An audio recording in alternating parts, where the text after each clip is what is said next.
right. Hello, everyone. We're so happy to be here with you tonight for Marguerita Cheng's show, where this celebrated certified financial planner pro helps women flex their financial muscle. So tonight we have Mac Gardner, a certified financial planner practitioner who has served in the financial services industry for more than 20 years. His passion for financial literacy led him to publish his first book, Motivate Your Money, which he'll hold up. That was in 2013, and there have been many more books, blogs, appearances, and so much more, including a whole project around money and kids. So I'm going to have you take it away, Rita, talk with Mac about all of his super cool stuff, and we're here to listen and learn. Well, I am so excited to welcome fellow CFP Pro and TERP Mac Gardner. So he is the founder and chief executive officer of FinLit Tech, and he's going to tell us more about that in a moment. But let's get started. It's April, which means it's Financial Literacy Month. So, Yay! Mac, yay! What sparked your interest in financial literacy? Well, first and foremost, Rita, Hope, thank you for having me. Thank you for allowing me to share a little bit of my thoughts and my insights and experiences. Financial Literacy Month, now known as Financial Capability Month, is it's a fun month for me. I have been a fan of teaching people, a lot of times teaching our clients about money and about financial planning. And that's actually why I wrote my first book, Motivate Your Money, because I was working with clients and doing a lot of great things with them. But it was just surprising how a lot of them didn't have some basic understandings of, the rule of 72 and compound interest and all these different things. And so that's really what got me started in the financial literacy path and in writing is helping my clients and helping educate them. Sure. And of course, you can flash that up, your book. And then there's some other books that you wrote too. So do you want to share those with us? Sure. So wrote the first book, had my practice in Houston. And then a year into my practice, one of my clients came to me and said, Mac, love the first book. Would you be interested in maybe writing something for kids? I said, well, how young? She said, elementary school? I said, sure. And we both happened to have young children at the time. And so I did some digging. In my first book, I talk about the 5 steps of financial success. You have to plan accordingly, spend cautiously, save diligently, invest wisely, and give generously. And if you can do those 5 things, amazing things happen over time. And so I said, well, what could a child appreciate? What could elementary school kids? And every kid that I know loves beers. And so that's when we wrote the 4 Money Bears. And the concept, Rita, is there's only 4 things you can do with money: spend it, save it, invest it, or give it away. And so the 4 Money Bears is a fun and entertaining tool for parents with young kids to sit down and start the conversation and say, hey, look, this is what you can do with money. It's not just spend it, not just save it, but there's these 2 other things too called, investing and giving. And so that's what we wrote the 4 Money Bears book, was to help parents who, a lot of the parents, especially ones we work with, they never got any sort of financial literacy or financial guidance growing up. They didn't get that education. So if they didn't get it, how can they pass it on to their kids? And so that's why we wrote the 4 Money Bears book. I know, and those bears are so precious. You have fans right here in Maryland, many of them. And so from your Money Bears and the other books you wrote, you started an amazing enterprise. So why don't you share with us the story and launch? Sure. So where do we begin? So published the 4 Money Bears book in 2015-ish, around then, shared the book with school boards across the country. And a lot of school boards liked it, but the process to get a book into a public school, Rita, it's arduous. It's a lot of work. And so I was looking at elementary schools. I would do public readings. I'd visit teachers' classrooms, and I'd realize that teachers are using digital resources to teach their kids these things. So, we had the book, and everyone that I shared the book with loves the book. They said, Smack, it's really great. And they'd always ask, is there an app? Is there an app? Is there an app? So I said, you know what, let's maybe try to develop one. So a few years ago, the team at eMoney, we connected, and they were working on some gamification resources, and they asked if I could come on board and help them, share some ideas. And I asked them, I said, hey, would you be open to sponsoring a FinTech Bullpen Challenge? And what that was that we have personal financial planning students. I serve on the board of University of South Florida's personal financial planning degree program. We asked PFP students to partner with computer programming students in a contest to develop an app based upon the 4 Money Bears. We did that last year, and it was great. We had 40 entries, and we had the top 3 folks pitch their presentation at eMoney's conference last year. So in putting all this together, we realized that there's a bunch of tech out there and fintech out there that helps you with investing, helps you with banking, helps you with lending.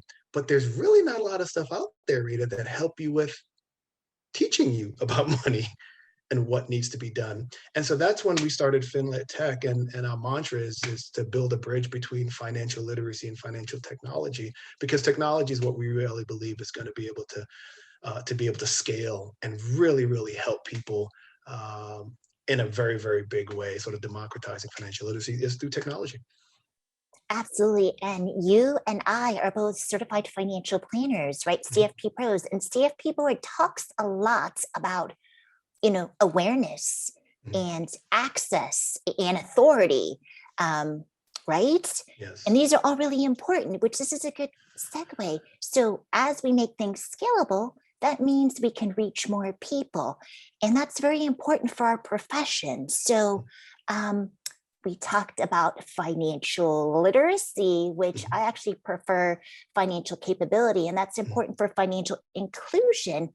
Any perspective that you can share on diversity, equity, and inclusion for the financial planning profession? How much time we have for this podcast, Rita?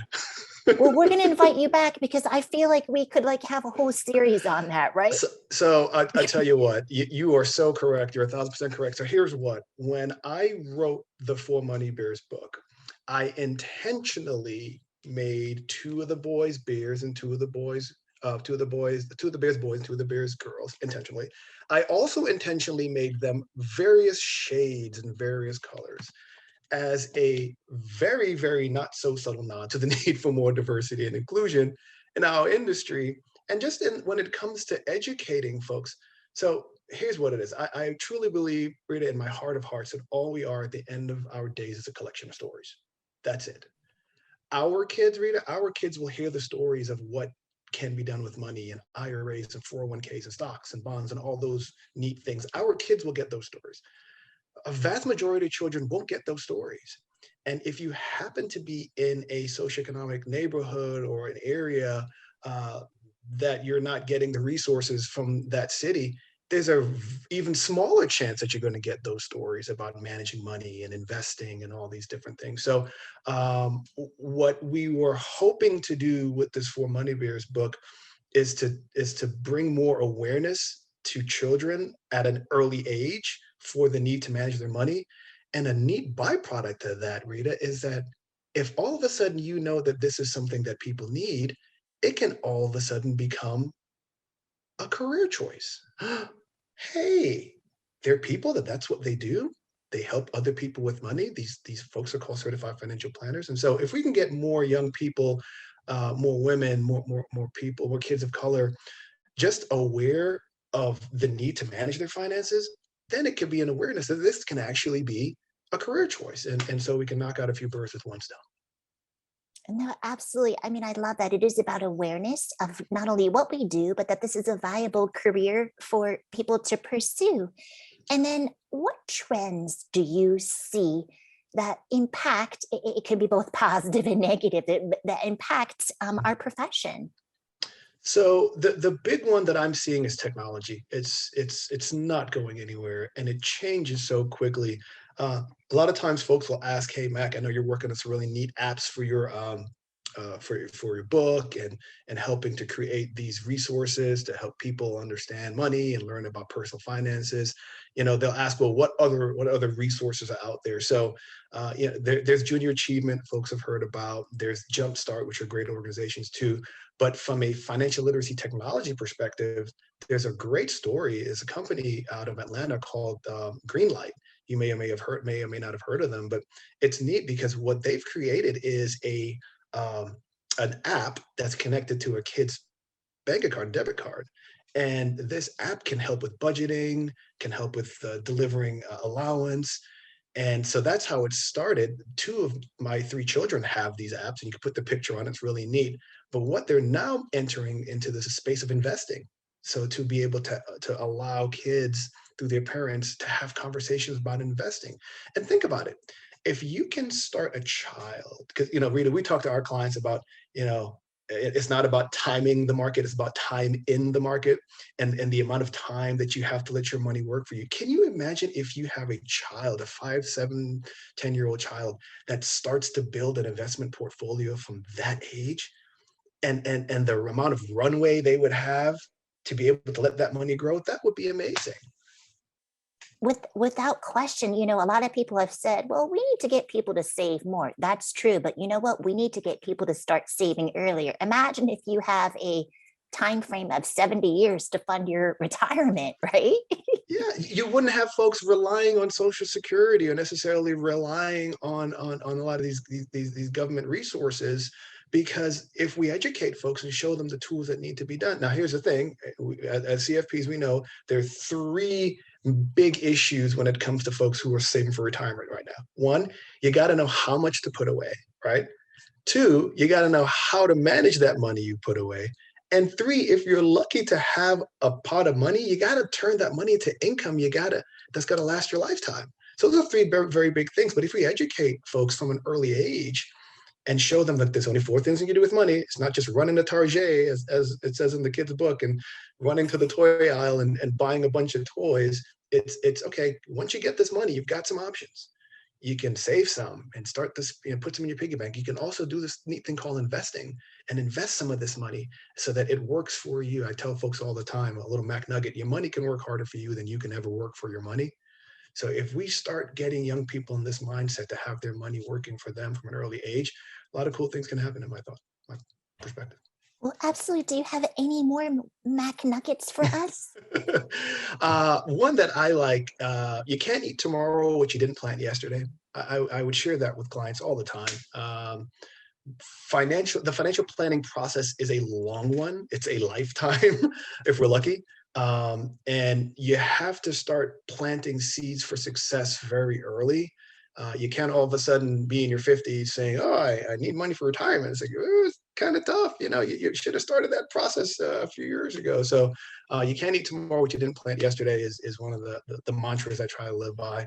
And the other one is planning is simply bringing the future into the present to do something about it today. That's all we do with planners. We sit down with folks, we ask them what their future looks like, what they want it to be, what they want to achieve. And all planning is bringing that future into the present so we can do things today, and we can put things in motion today to make sure that we get to that destination. So those are a couple Mac nuggets that I like to share with folks. Well, I absolutely love it. And I think about my grandma's retirement. Maybe she didn't have to retire as much, but my dad came from China, came to the US by way of Taiwan. And her retirement plan was her 4 kids. Yeah. That doesn't work today. If you're relying on your kids, you might be in trouble. Not so much. But funny story, Jan and I, we lived in Houston, and we had some neighbors. And, when we first moved in the neighborhood, they had 3 kids, then they had 4 kids, then they had 5 kids, then they had 6 kids, and they ended up having 7 kids, 6 boys, 1 girl. And I would joke around with them and say, what's your retirement plan? I said, my retirement plan? 7 kids in the room. Those are my retirement plan. But yeah, things are a little bit different nowadays. Well, thanks so much for sharing those Mac nuggets. Very welcome. Very welcome. I one of the best compliments I think any advisor can have is when someone says, hey, you know what, this financial planning, investment, insurance, all these things, it's so complicated. And one of the best compliments I think I've ever received is, Mac, you make this stuff easy to understand. And if we can make things easy for our clients to understand and easy for kids to understand, it makes our job a lot easier. And I think it's Einstein that says, if you can't explain it simply, you don't understand it well enough. So I try to make things as easy for folks to understand. So. And we absolutely love it. There is definite power to clarity and simplicity. If it makes sense, then people are more likely to take action, and that's what we want. For sure. I totally agree. Another interesting Mac nugget. I would sit down with other advisors, and they're like, Mac, I'm not really sure if they get it. I said, look, there are people in this world, they want to know how it works, and there are people that want to know that it works, right? And you've sat down with those types of clients all the time. They're the folks, they're the engineers, they want to know exactly how everything that you put together works. But for the vast majority, people just want to know that it works. You're the CFP, you're the financial professional. Just assure me that what you're putting together, that it works. So I try to keep things simple and engage that very early in conversations and say, okay, are you one of those people who wonder how it works or that it works? Well, I love it. Thank you so much for sharing your Mac nuggets with us and celebrating Financial Capability Month. Yeah, Matt, hold those books up again. Yes, hold We them have up. links to them on Rita's show on the Incandescent Radio Network, and of course on her YouTube channel, Incandescent, or Rita Cheng, Marguerita Cheng, CFP.TV is her direct link. And Matt, it's just amazing to hear everything that you've done, and I'm so excited about what you're doing to teach kids to be financially literate and just smart about their money, right? If we teach them, then the world changes. So that approach was amazing. So we're going to have more conversations with you and feature you on Incandescent products, magazines, because getting this message out, especially through Rita's wisdom, is so exciting. So you are listening, folks, to the Rita Cheng Show. We missed last Friday, so we're doing it today. And on Friday, April 23rd, Rita will interview Robin Crane, another CFP Pro. She is a speaker, trainer, and business growth expert known for hosting the TV show, The Financial G-Spot. Her mission is to help millions of people reach a place of ecstasy when it comes to their money and their relationships. So from the G-Spot to kids, I've connected somehow. So thank you, Rita. Thank you so much, Mac. We'll be in touch with you all soon. 15 minutes financial advice on Margaritas with Margarita. We'll see you Friday night. Thank you. Journey continues.